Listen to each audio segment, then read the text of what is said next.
feel the Spirit is already moving. Elizabeth has preached most of my sermon. But we're going to pray that you hear a new thing through these words. Will you pray with me? May the words of my mouth and the meditations of our hearts be acceptable in your sight, O God, our strength and our Redeemer.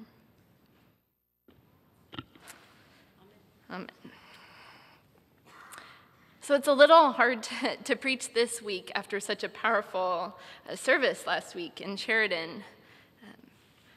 I know those of you who weren't able to join us will be eager to hear about it, so I'm grateful we'll have time for that in fellowship today. For now, let me briefly say that I was just so deeply moved to be there with so many of my siblings in Christ, with the Sikh community, with others who share a sense that this is just not a time for business as usual.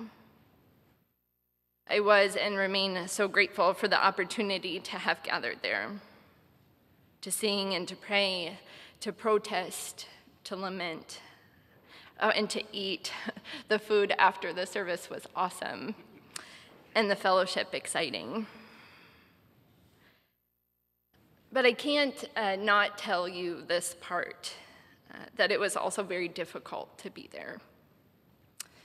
Throughout the service, various members of our group would go closer to the fence that separated the prison property from the park where we were worshiping. And those who would go from our group, they carried signs and they waved. And some of the men in the prison waved back. I was reluctant to approach the fence. I didn't want to get that close. And then we were invited to end the service there, with all of us gathered at the fence in one mass. So I did go, and I waved. I saw the men wave back, and tears came to my eyes. And I didn't want to leave. Once I finally could get to the fence, I didn't want to leave there. I felt my privilege so acutely in that moment that I got to leave, and that the 120 or so men seeking asylum, the more than 1,500 men who are incarcerated there, they didn't. They're still there. I feel powerless, helpless, eager to know what's next. What more can we do? How can we fix it? Powerless and helpless.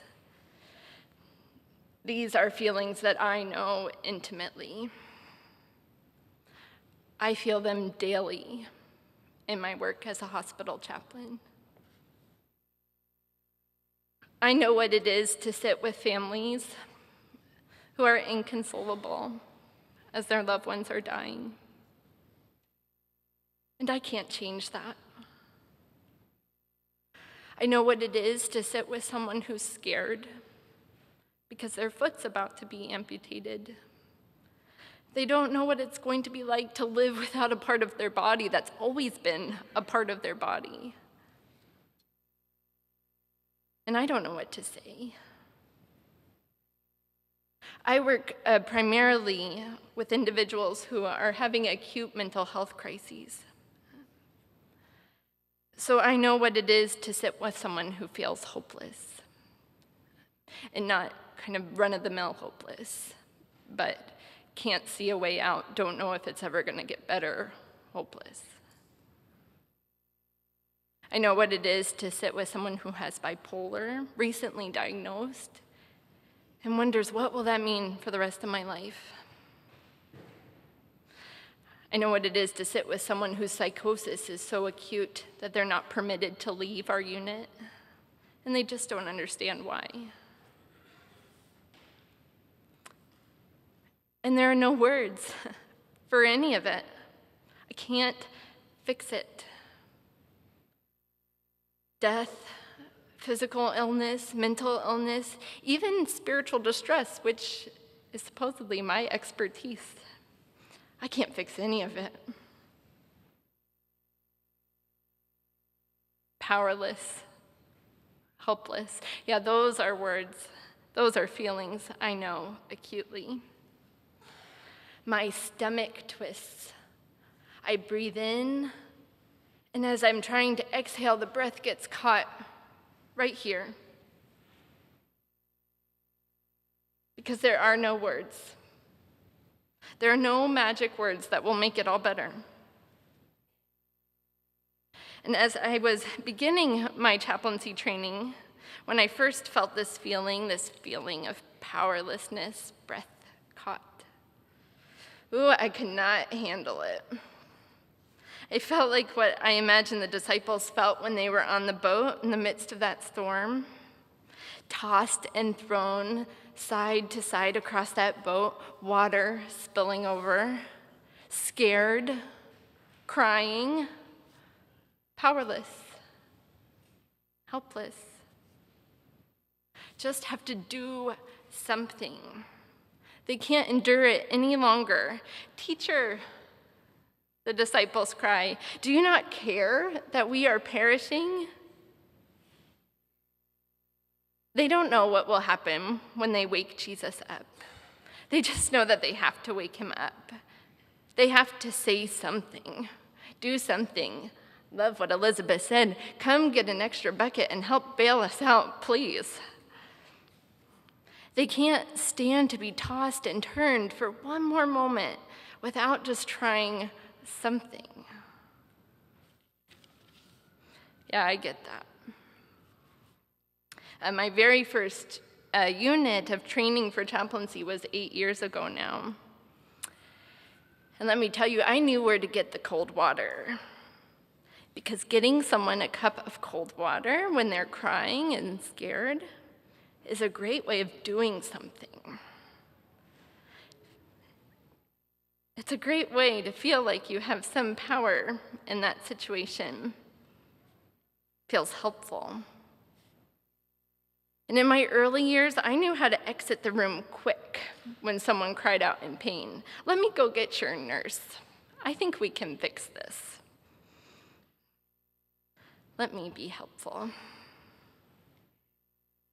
Oh, teacher, the disciples cried, do you not care that we are perishing? They couldn't bear it for one more moment, tossed and thrown, terrified and afraid. They didn't go and get Jesus to implore him to rebuke the winds and calm the sea. They didn't yet know that he was capable of that. In Mark, I'm not sure they ever learned. No, but they had to do something. They just had to say something.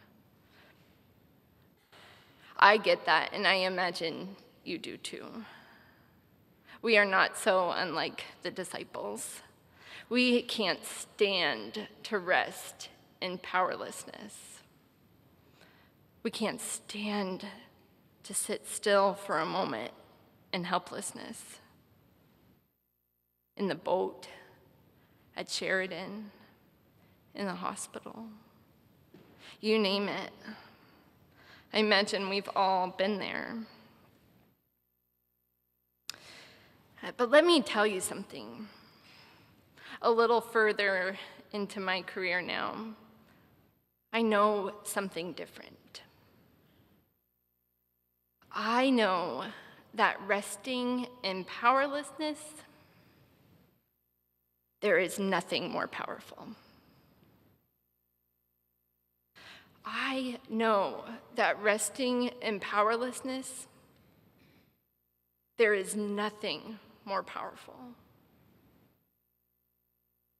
There is nothing more powerful than sitting with someone in the depths of despair. And I'm not exaggerating, the depths of despair. And saying, I wish I could make it better, but I can't. I remember so clearly the first time I was able to do this. I sat across from a person who had been suffering with depression for decades, who required multiple hospitalizations to keep themselves safe. Our first conversation lasted about an hour, and it wasn't all hard. They shared stories, we talked spirituality, but they also shared the impact of depression on their life, how it had taken so much they cared about and loved away from them.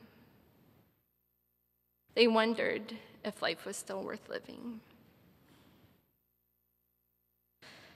I listened with all my heart that hour, and I felt it, stomach turn, breath catch. I've got to do something, make it better somehow, I thought. Instead, I took what at the time felt like a gamble, and I said this out loud. I said, I can't fix this. I so wish I could. And then I added, but I see you. I want you to know that I see you and how hard this is. I wish I could remember the exact words this person said to me after our conversation, but it was some expression of thank you. Thank you for seeing and hearing me just as I am, not trying to do something about it. Actually telling the truth that there is nothing to be done about it. I had finally learned to stay in the room, to stay on the boat while it crashed about side to side, stomach twisting, breath catching. And it was okay. More than okay, actually, it was sacred, that moment. That moment when my conversation partner bared their soul to me, its hurt, its pain, and I was just a witness. I didn't pretend that I could take it away with a glass of water or an offer to go get some meds from the nurse, or even a trite, it's going to be okay. No, in that moment, we were two humans fully aware of our humanness. Fully aware that some of the problems humans face are not so easily fixed. Some are not fixable at all, actually. Not in our lifetimes, anyway.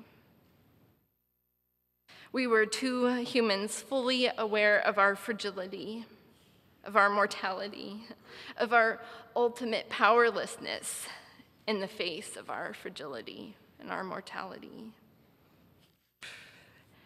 And it was sacred. Because awareness of our powerlessness brought awareness of a power bigger than us into the room. A power that this individual and I came to call mystery. A power that we might call God, or maybe you prefer mystery too. When we could admit our powerlessness and rest there, we could allow ourselves to be held there by mystery, by God. And God worked a little bit of healing in that moment. Not curing, mind you, but healing. Healing so that despite our brokenness, we could experience our wholeness, our limitations, and our abilities.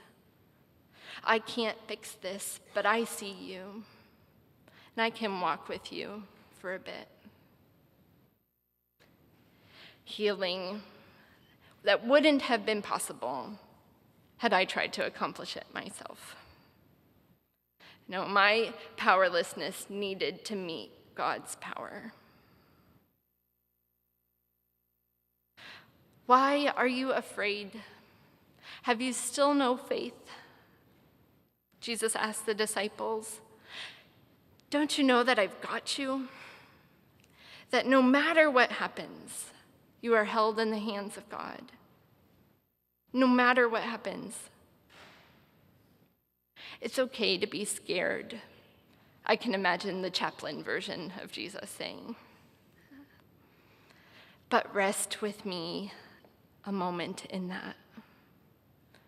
Be still here in the midst of this storm, in the midst of this crisis. Know that I've got you. I will get you to the next moment and the next one and the one after that until you rest eternally with me."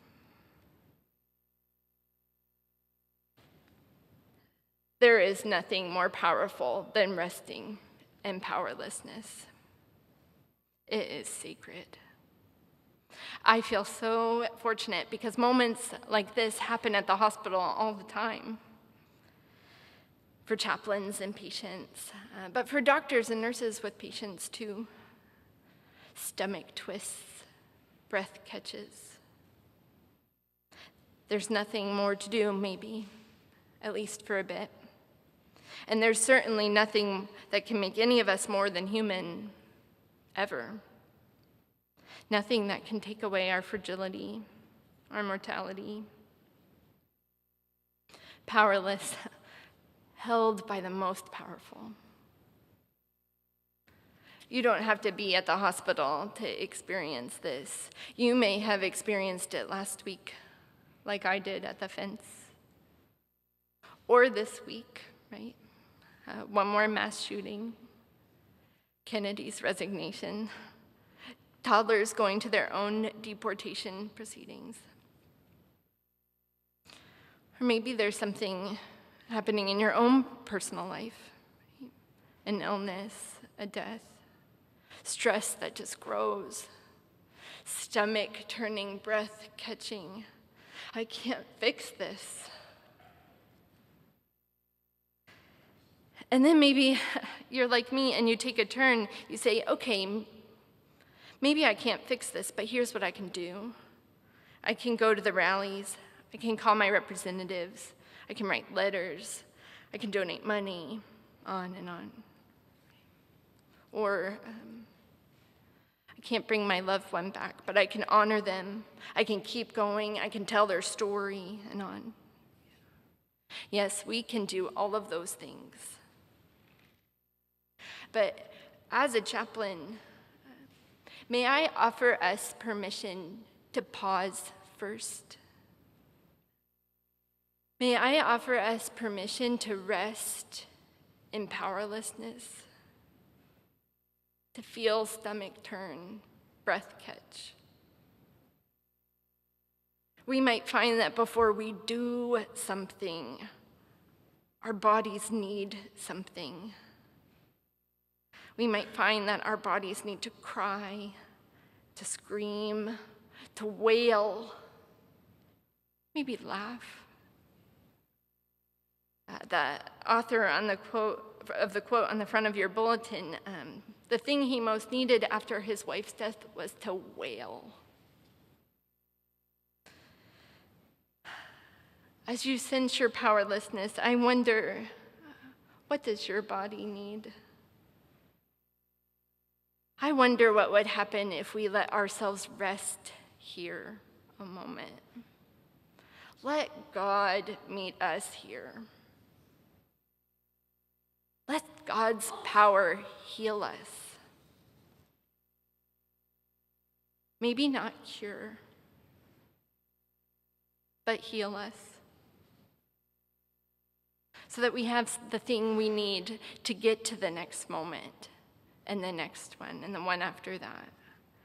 Oh, may God help us all move across this stormy sea, through this illness, through this period of mourning, through this stress, through this national crisis.